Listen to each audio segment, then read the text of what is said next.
Somewhere in India, a mathematician is solving equations using a number system that India gave to the entire world, a system so fundamental that without it, modern physics, modern engineering, modern computing, and modern finance would be completely impossible. That number is zero. India invented zero.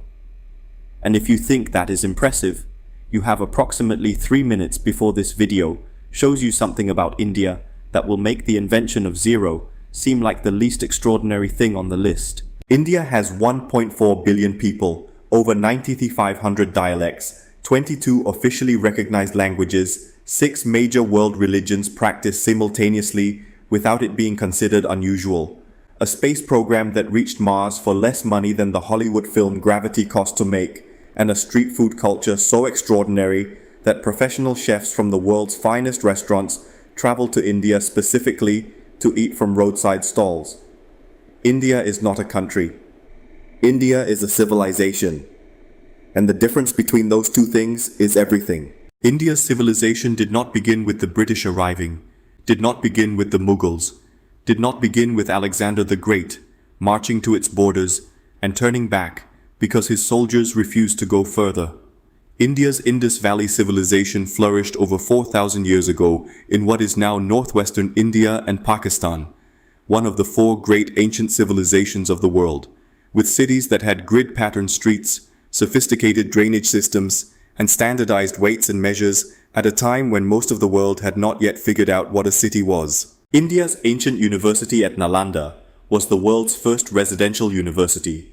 Established in the 5th century AD, it attracted scholars from China, Korea, Japan, Tibet, Mongolia, Turkey, Sri Lanka, and Southeast Asia, housed over 10,000 students and 2,000 teachers, and contained a library so vast that when it was destroyed by invaders in 1193 AD, the books reportedly burned for 3 months. India built the world's first university and the world's first great library, and both were extraordinary enough to attract the entire educated world to India's doorstep over 1,000 years before Oxford was founded. India gave the world the decimal number system, the concept of zero, the number pi calculated to multiple decimal places, trigonometry, algebra, and the binary number system that underlies every computer ever built. India's mathematician Brahmagupta defined zero as a number with mathematical properties in the 7th century AD. A conceptual leap so significant that the entire edifice of modern mathematics, modern science, and modern technology rests on a foundation that India laid 14 centuries ago. India invented chess. The game originated in India around the 6th century AD under the name Chaturanga before spreading to Persia, then to the Arab world, then to Europe, where it became the game the entire world now plays. India also invented the concept of shampoo. The word shampoo derives from the Hindi word champi, referring to head massage techniques used in India for centuries before European traders encountered them and brought the concept home. India gave the world its board game, its hair care routine, and its entire mathematical foundation, and most of the world has forgotten to say thank you. Now, India's independence story. Because no story of India is complete without understanding what India endured to become free.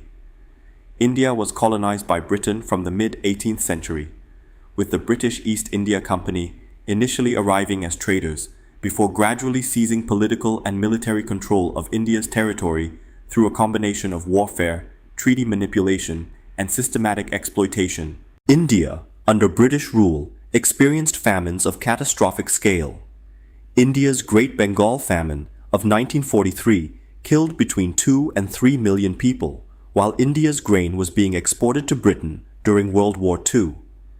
India's resources, India's textiles, India's agricultural output, and India's wealth flowed outward to Britain for nearly 2 centuries, while India's own population experienced poverty, hunger, and deliberate deindustrialization that destroyed India's once globally significant manufacturing sector.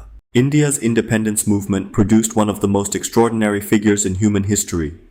Mohandas Karamchand Gandhi who developed a philosophy of nonviolent resistance called satyagraha that challenged the world's most powerful empire using nothing but organized peaceful non-compliance. India's Gandhi led campaigns including the Salt March of 1930, a 240-mile walk to the sea to make salt in defiance of British salt taxes, that mobilized millions of ordinary Indians and demonstrated that moral authority, combined with mass participation, could challenge military power in ways that armed resistance could not. India achieved independence on August 15, 1947. But the manner of India's independence was accompanied by one of the greatest human tragedies of the 20th century. The partition of British India into the independent nations of India and Pakistan involved the displacement of between 10 and 20 million people, and deaths estimated between 200,000 and 2 million in communal violence that accompanied the drawing of new borders through communities that had lived alongside each other for centuries. India was born free and born traumatized simultaneously, and the shadow of partition continues to shape India's relationship with Pakistan and India's own internal politics to this day. India's first Prime Minister Jawaharlal Nehru delivered one of the greatest political speeches in history on the night of August 14, 1947, the Tryst with Destiny address, in which he declared that at the stroke of the midnight hour, when the world sleeps, India will awake to life and freedom. India's founding moment was narrated in language so powerful that it is still quoted, still studied, and still capable of producing genuine emotion in anyone who reads it 77 years later. India's diversity is so extraordinary that it genuinely defies simple description. India has 22 officially recognized languages and approximately 19,500 dialects spoken across its territory, meaning that within India's borders, there are more distinct ways of speaking than most linguists have fully documented. A person traveling from the southern tip of India to the northern border might pass through regions where no two consecutive states share a mutually intelligible language, making India a place where national unity is achieved not through linguistic uniformity but through something far more complex and far more interesting. India is the birthplace of four of the world's major religions: Hinduism, Buddhism, Jainism, and Sikhism, all originated in India. India also has one of the world's largest Muslim populations, one of the oldest Jewish communities in the world in Kerala, where Jews arrived over 2,000 years ago and were never persecuted, one of the largest Christian communities in Asia, and a Zoroastrian community called the Parsis, who fled persecution in Persia over 1,000 years ago and found refuge in India. India has been practicing religious pluralism for millennia, not always perfectly, not without conflict, but with a depth of multi-religious coexistence that has produced cultural richness unlike anywhere else on earth. India's film industry, Bollywood, though that term technically refers only to India's Hindi-language films from Mumbai, with India producing films in dozens of other languages through separate thriving industries, produces more films annually than any other country on earth, including the United States. India's total annual film output across all languages exceeds 1,500 films per year, watched by audiences across India and across the global Indian diaspora that numbers over 32 million people living outside India in virtually every country on earth. India's food is not one cuisine. India's food is approximately 30 distinct regional cuisines, each as different from the others as French food is from Japanese food, existing within the same national borders and frequently within the same city. India's north serves rich, dairy-heavy Mughal-influenced curries, slow-cooked dals, and tandoor-baked breads, while India's south serves rice-based meals on banana leaves, coconut-rich gravies, fermented lentil crepes called dosas, and a spice culture so intense and so sophisticated that India's southern cooking has influenced cuisines as far away as Southeast Asia and East Africa. India's street food is its greatest and most egalitarian culinary achievement. Pani Puri in India, hollow fried spheres filled with spiced water, chickpeas, and tamarind that are consumed in a single bite with a speed and devotion suggesting they may be the actual national religion, are eaten standing at street stalls by billionaires and daily wage workers simultaneously, with no distinction in quality or price based on who is eating them. India's street food has an extraordinary democracy about it. The best food in India has always been on the street, not in the restaurant, and everyone in India has always known this. India's spice trade was so valuable that it literally changed the map of the world. European powers spent decades and enormous resources trying to find sea routes to India, specifically to access India's spices directly. Christopher Columbus was attempting to reach India by sailing west when he accidentally encountered the Americas instead. India's spices were so desirable that the search for them accidentally produced the European discovery of an entirely new hemisphere. India's kitchen cupboard inadvertently caused one of the most significant geographical events in human history. India's chai is not a beverage. India's chai is a cultural institution, a social ritual, a daily communion, and for approximately 1.4 billion people, the most reliable constant in a world that changes constantly around them. India consumes approximately 800 million kilograms of tea per year, the largest domestic tea consumption of any country on earth, and the specific ritual of making and sharing chai in India carries social meaning that goes far beyond hydration. India's modern achievements are so extraordinary that listing them risks sounding like invention rather than fact. India's Mars orbiter mission, Mangalyaan, was launched in 2013 and successfully entered Mars orbit in 2014, making India the first Asian nation and the first nation in the world to successfully reach Mars orbit on its very first attempt. India's Mars mission cost approximately $74 million, less than the budget of the Hollywood film Gravity, less than the cost of building a single interchange on an American highway, and approximately 10 times less than any comparable mission by NASA or the European Space Agency. India landed a spacecraft on the south pole of the Moon in August 2023, a region no other country had ever reached, with the Chandrayaan-3 mission that made India only the fourth country in history to land on the Moon and the first to land at the lunar South Pole.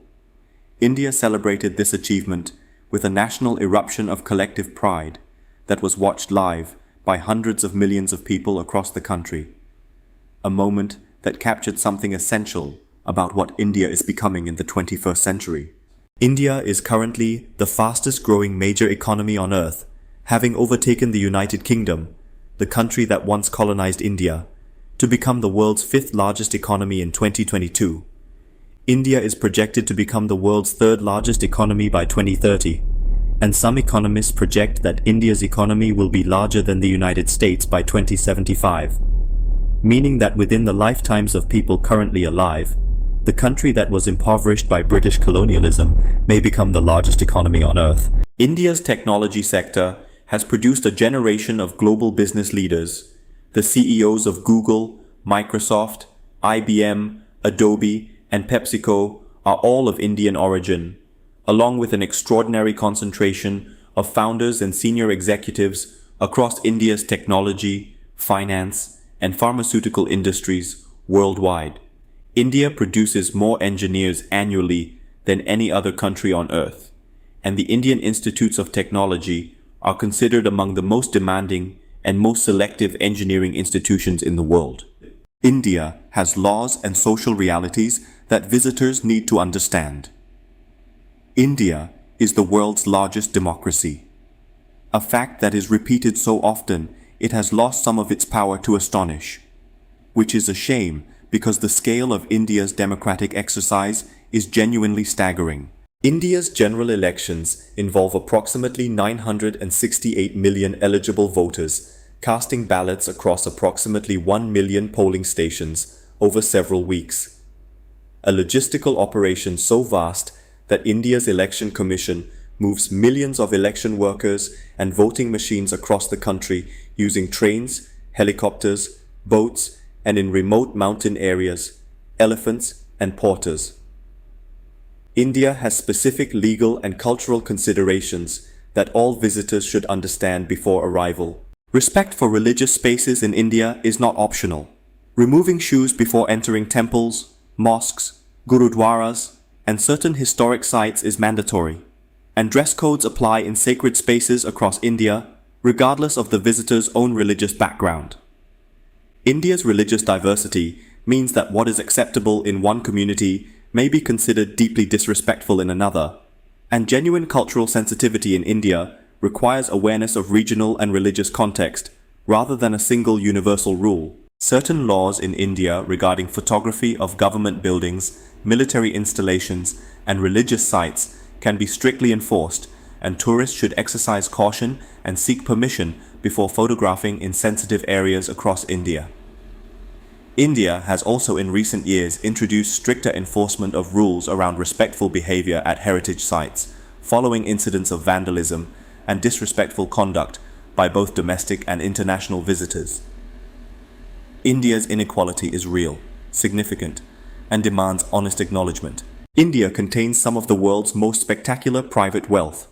Mumbai's Antilia, owned by Mukesh Ambani, is considered the world's most expensive private residence, valued at approximately $2 billion. Located in a city where millions of people live, in one of the world's largest urban slums, Dharavi, within visible distance. India holds both of these realities simultaneously, and the tension between them is one of the most urgent and most honestly discussed challenges within India's own public conversation. India's caste system, a social hierarchy with ancient roots that classified people by birth into groups with different social status and traditionally different occupational roles, remains one of India's most significant and most complex social realities, despite being legally prohibited as a basis for discrimination since India's constitution was adopted in 1950. India's Dalit communities, historically placed at the bottom of the caste hierarchy and subjected to discrimination so severe it was described as untouchability, continue to fight for genuine equality, producing extraordinary leaders, intellectuals, and advocates within India who are reshaping the national conversation about who India's democracy actually includes. Here is the final truth about India that makes everything else in this video make sense. India is a country that invented zero and used that invention to help build the modern world, and is now using the modern world it helped build to become the defining power of the 21st century. India is a civilization that was colonized, impoverished, and partitioned, and responded by becoming the world's largest democracy, launching spacecraft to Mars and the South Pole of the Moon, producing the CEOs of the world's most powerful technology companies, and growing its economy at a speed that will likely make it the largest on Earth within the lifetimes of people currently watching this video. India contains multitudes that no single video can fully capture. The ancient and the ultra-modern, the sacred and the chaotic, the extraordinary inequality and the extraordinary achievement, the 19,500 dialects, and the 1 billion conversations happening simultaneously across a land so diverse that understanding India fully would take several lifetimes and still leave you feeling you had only just begun. India is not a destination. India is an experience that changes how you see every other country you have ever learned about. Because once you understand what India has contributed to the world, what the world took from India, and what India is building right now, you can never see either India or the world the same way again. Subscribe to Untold Facts, because India is the most extraordinary story on Earth, and you just heard the version that nobody else was telling loudly enough.